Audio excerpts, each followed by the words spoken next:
When matching intersections, you need to sew an accurate 1/4 inch seam. I use a 1/4 inch foot on my sewing machine to help guide me with this. I also like to start every project with a new needle, and I like to make sure that my sewing machine's in working order.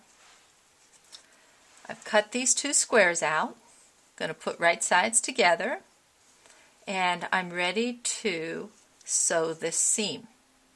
Often I'm paying attention to matching these 2 pieces together here, and I forget to check at the other parts.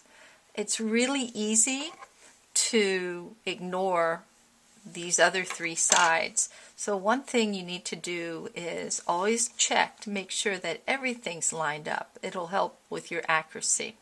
I don't like to use pins when I am just sewing 2 pieces of fabric like this because pins distort your sewing. Now these 2 pieces where I'm matching the intersection, I do like to use pins. So once again, I've got a hill and a valley, a hill and a valley. I'm going to nestle those 2 seams, and while I'm looking at this, I often get distracted and I forget about going around and making sure that everything is lined up, not just here. So I am going to use a pin to keep this intersection together. When I start sewing, I put a little piece of fabric or scrap of fabric. I call this my leader, and I use that leader to help me keep everything nice and straight when I come in and begin to sew that 1/4 inch seam. Then I take my next piece, butt it right up against there. This is this is an example of chain piecing.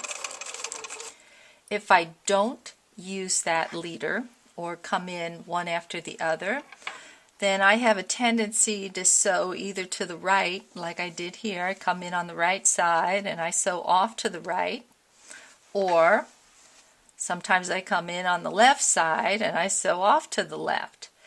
This might not seem like a big difference. It's probably only 1 or 2 threads over, but when you try to match those intersections and keep everything accurate, this is going to cause problems.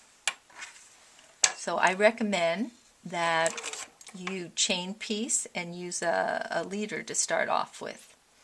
So I need to take this pin out because I don't want to sew over pin. I'm using the tip of my scissors to help keep everything together.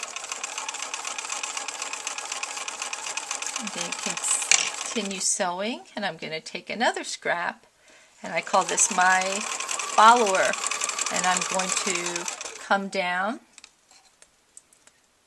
cut this off, and let's look at that intersection.